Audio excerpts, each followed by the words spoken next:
finally have an opportunity to start recording a little bit of my birth story. So, mind the situation, because this is our permanency of Miss Hauxley feeding in between the busy work schedule. So I thought I would take a quick opportunity and jump on and just get started.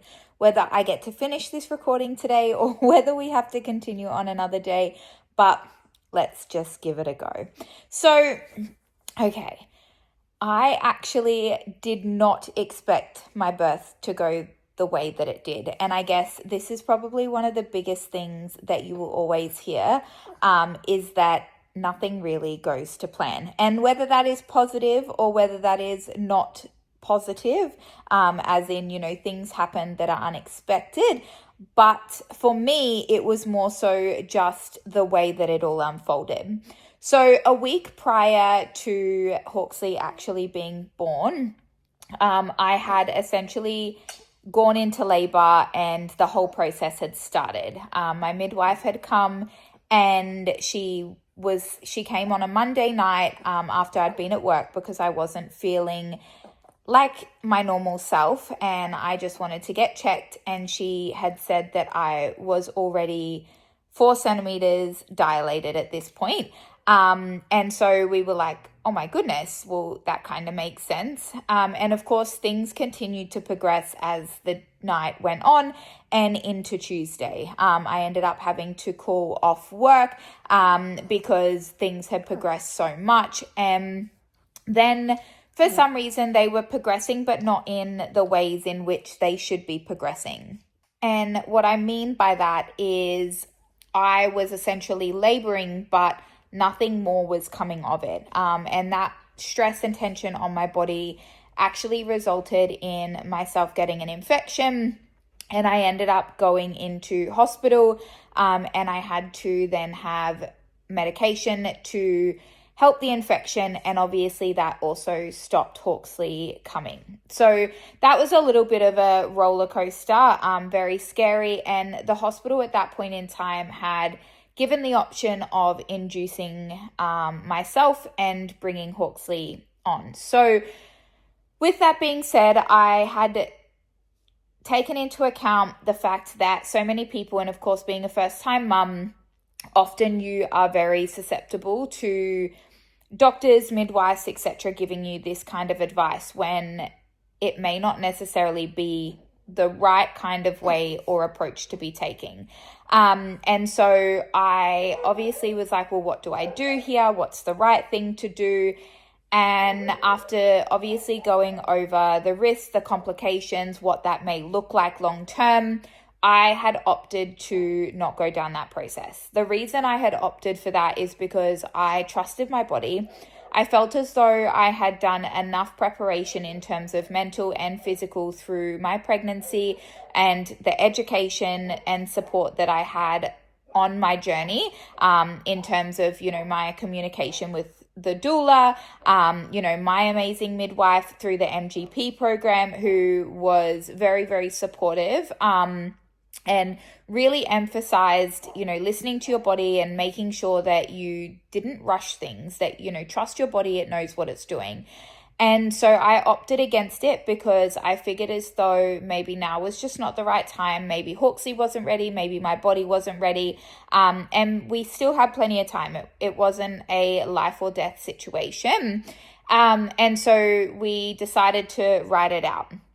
Anyway, the week progressed on. I was back at work. My contractions still somewhat continued to be in place. So it wasn't intense, and they weren't very consistent, but they were still happening and my body was still essentially preparing itself. Of course, as the days sort of went on, I just, continued to do my thing and pay no attention to them. Essentially, I'd agreed with my midwife, her name is Kaylee, who is absolutely amazing, that essentially I would ignore it until I couldn't ignore it anymore. I had gone to bed on the Wednesday night, Nothing was really different, to be honest. The only thing that was a bit different was the fact that Romeo had laid on my belly, and he hadn't laid on my belly like that before, and he started to lick my belly. And mind you, the whole 9 months that I was pregnant, not once did he lick my belly, and I was like, oh, this is very strange. And I'd even said to Jake, like, this is not normally like him, like, that's very odd. And I am a believer that obviously animals do have that sixth sense of they understand and pick up on things. And I was like, oh, I hope like Hauxley's okay. Maybe she's finally getting into position. Like, who knows what could be.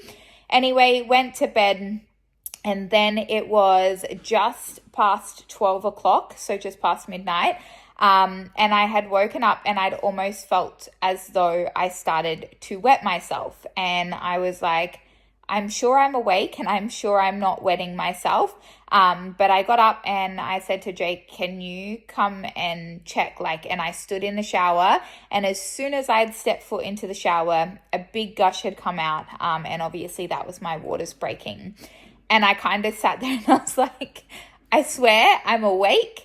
I'm not wetting myself. And he was like, nope, that definitely doesn't look like we. And of course, because of what had happened the week earlier, we both had assumed and put into our mindset that it was going to be a long haul ahead. So we were both still planning on going to work at our normal times. I had PT early that morning, so we were both going to just go to bed, try get some rest, wake up in the morning, get on with our routine, and essentially keep in touch. And if things progressed, then off to the hospital we went.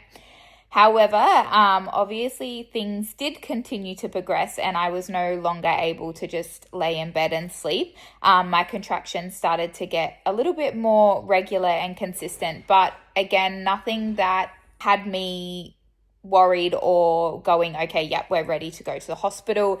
They were still manageable. My pain levels weren't, anything different from the week prior.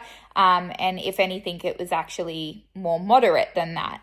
And then come just after 3 o'clock, Jake had actually gone fishing a couple of days, the day earlier, and he had fish in the garage that we needed to get ice for, so that before he could fillet it. And obviously with my contractions progressing more, we both had looked at each other and been like, well, we need to make sure that that fish is sorted, because otherwise we're going to have a really disgusting garage. And so Jake was like, okay, well, I'll get in the car and I'll go down to the servo. I'll get some ice. So worst case scenario, if later today things progress further, we're covered and we don't need to worry about things at home. So he got in the car and off he went, and I was at home and I was just going through the motions as I was. And in one of my contractions, Romeo was in the room. It was really cold. We had the heater on a little bit, but he had started to tap on my belly again and lick my belly. And I was like, oh my goodness, he did this last night. And then at this point in time, things really started to ramp up all of a sudden. I literally had heard Jake pull back up in the into the driveway and open the garage. And at that point, I'd got a contraction that was super intense. It literally felt like my hips had just clicked, like something had dropped. And I was just like, oh my goodness, this sensation came over my body.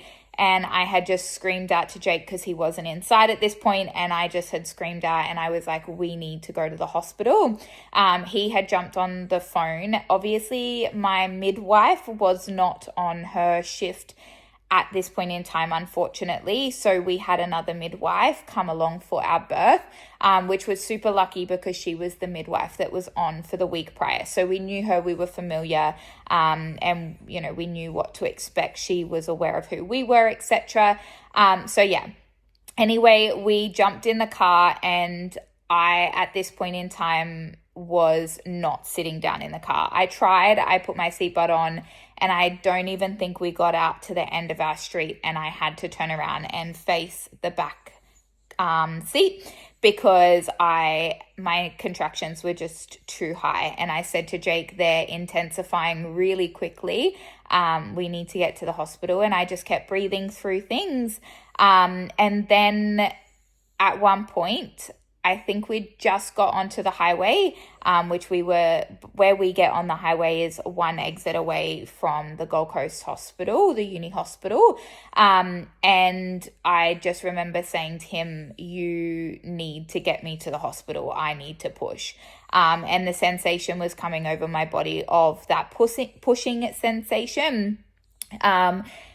And all I could think of in my head was remembering my midwife turn around and say, as long as you don't feel a burning sensation, you still have time. So any sort of pushing sensation is fine and normal, but as soon as you feel that, as they say, ring of fire, then you know that things are very, very close. And all I could think of in my head was, do not feel the burn, do not feel the burn, try not to get to the burn.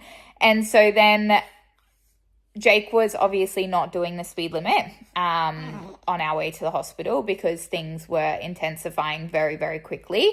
But then him driving fast was making me feel nauseous. So I was like, slow down. And he's like, well, what do you want me to do? Go fast and get there or slow down? And I was like, I don't know, but I just know what I'm feeling. And at this point in time, we were just a light away from the hospital. But by the time Jake had parked the car, I couldn't bear to stand. I literally remember him opening the door and I was on the concrete in the car park on all fours, and I was saying to Jake, this is it. Like, I don't think I'm going to make it into the hospital. Hold on a second. I'm going to fix this little bit. And so at this point in time, I didn't think I was getting into the hospital, but I was super determined because all I remember was the midwife saying, once you get to the hospital, things will slow down. So try and do your best to, keep in your zone, walk, etc. And Jake went to pick me up off the floor. And so I started to walk into the hospital, and I think I'd literally made it a matter of steps, and I was at the bench and I'd looked at Jake and I was like, I'm not going to make it. Like, I really am feeling that push and I don't think I'm going to make it down this hallway. And so he called for a wheelchair and some support, but they were taking their time, and we continued to try and progress down the hallway as best we could, and just doing what we could to get as far as we could. However, things continued to progress so intensely that Jake ended up running down to the other phone to obviously call through again and just say, hey, like, we really do need some help. Jake then ended up picking me up and taking me to meet into the wheelchair, because the guy was coming along very slowly. And very luckily, at the exact same time, my midwife showed up behind us. We'd gone through this little side door, and Jake had gone running around because he'd left all of our stuff at the end of the hall. He'd run down with it, dropped it, and then come back to get me because he was going to run me down the end of the hall. But luckily, the wheelchair midwife met where the exit door was at that time. And so he came running back to me, picked me up, put me into the wheelchair, and then ran around to meet us at the entry of the birthing suites. They didn't even check me, and they just took me straight in, because obviously you could tell things were quite ready and progressive. I literally got into the room, and from there it was just all go. Once I'd got into the room, I'd got onto the bed, the midwife started to do all of the checks. I essentially was completely out at this point in time. The only thing that I was asking Jake for was a tissue to blow my nose, because I was quite congested and not 100% when I'd gone into labor.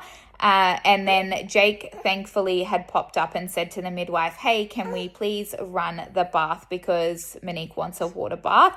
And she had turned the bath on, and by the time the bath had finished filling up, I got in obviously straight away, and within 7 minutes, this little lady decided to be earthside.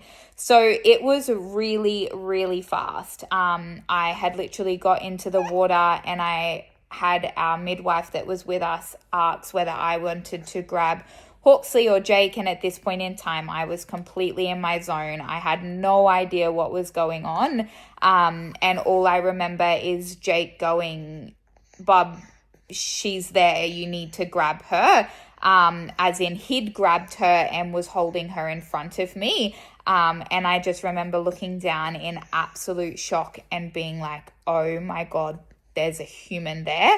And it took me sort of a second or two before I'd come to reality that she was out and she was there. And I grabbed her and popped her on my chest. Now, she had come out so fast that obviously her breathing was a bit sporadic. Now, with that being said, this is where having the right midwife by your side or very specific aspects in place is so essential. Obviously, things happened really fast for us, and the midwife that was there was not my midwife. Now, my midwife is a little bit more holistic, and she also believes in the woman's body and babies and what they're capable of doing, and they know what they're doing. Whereas some midwives are a little more old school and follow a lot more rigid rules and structures when it comes to the hospital. Not all things in the hospital you need to say yes to, even though they make it feel as though you do. So with this being said, would my midwife have been there? Hauxley would have stayed with me a lot longer. And then if anything in terms of her breathing didn't get better, she then would have been taken away. However, unfortunately, because my midwife wasn't there, Hauxley was taken away a little bit faster than we would have liked her to be, if you were to say, and her breathing just wasn't regulating because she was a little bit stressed. But then one of the midwives had popped up and said, let's just give her to mum and see if this helps. And once she had come to me, she'd leveled out. So all in all, I do believe that if she would have just stayed with me a little bit longer, things would have progressed the way that they should have, and she would have calmed down. But also I am very, very grateful because I know that the medical team were just doing what they had thought was right in the time, and I would rather them be safe and taking those actions than obviously be sorry. Once Hauxley was with me, I just burst into tears. Obviously, I had laid there for quite some time. Jake was over with Hauxley and he was sort of bouncing between the two of us. He was absolutely amazing. He was so calm. He was so supportive through every single stage. I was very grateful that the week prior had happened because obviously things were a lot slower, and he was able to be there for me in such an amazing way. Whether it was running a hot shower, getting me towels, whatever it may be, he was so amazing. Whereas our second time around, it kind of was so fast that he didn't really have too much of a chance to be there other than to just hold my hand, drive the car, and just be so supportive. And he really was. The encouragement, he knew what reassurance I needed, what support I needed, and that in itself just made such a difference. And I was so grateful that we had talked about what kind of, I guess, strategies and approaches that we wanted to put in play, like the water bath, etc., because he was able to advocate for me and make sure that those processes were in place when I really was just focusing on my body and making sure that the birth was going as best as it possibly could. And then, of course, in terms of once, as I said, Hauxley was back with me, I just burst into tears and I was in absolute awe. From there, everything was just so smooth sailing. I was able to spend some beautiful quality time with Hauxley. She had her first feed. Jake had his first hold whilst I got up and I had a shower. I was able to shower myself, dress myself. I was absolutely fine. I was very lucky that I didn't have any damage or any tears. I had a very minute tear internally that they just stitched up to just be precautionary, just in case, so that long term it didn't, turn into anything else. For example, if I went to go to the toilet, it didn't then tear more. So it was just more so of a precautionary, but the doctor did say that it really didn't even necessarily need any stitches. It was literally one stitcher. So I was very, very lucky. The midwife said in terms of my breathing, my control, my focus, it really did help the birthing process. And I truly do owe that to the preparation. And for any mamas, they would know that that preparation is so key, and it does make such a big difference. Learning to listen to your body, obviously understanding your breathing, having the right support system, and also just practicing that self-awareness and self-control is absolutely essential. And so for any mamas who are watching this who are either pregnant or up and coming to labor and the birthing process, practice your self-awareness. It's not about necessarily practicing your breathing and counting for 8, although it is a good strategy to help, and I did those things, but it's more so just being in tune with yourself and learning to keep yourself under control and not getting your emotions into a twist, and building your resilience is so important. And again, I owe that to training. I've always said that training has played such a developmental role in my mindset, and it really does, because when you go, oh, that's too heavy, I can't do it, or oh, I can't do another rep, that mentality is that limiting belief. It is that struggle point that you have to push past. And that is exactly what you do within training. When it's hard, when it's heavy, when you feel like you can't, you do still keep going because you're driven, you're wanting to achieve a target, and it proves to yourself what you're capable of doing. And that's exactly what the birthing process is. You feel like you can't do it, you don't want to do it anymore, but you still keep going, and the reward at the end is absolutely amazing. So practice your resilience, keep your body in a healthy, strong state, because it does definitely make a difference, especially for your recovery. Because again, you know, I owe it to my nutrition, my movement, my self-care, because I had an amazing recovery. I was very, very lucky. I didn't have any complications. I was able to be back into my, routines within only a matter of days, in terms of I was back at work. Yes, taking it very easy and slow, but I was able to incorporate all those routines again. I was going for a walk the next day. No, it wasn't my 4K walk, but it was still a walk. I was still able to put this into place. And that again also really supported my body, my recovery, and especially my mental health. Again, I am sharing my journey not only because so many of you had asked to hear about the journey, but it's more so because I want to provide this awareness that action during pregnancy, pre-pregnancy, is so vital to your outcome. Of course, there's sometimes things that we can't control. There's elements that will come into play that are out of your abilities and control, and that is okay. These things will happen.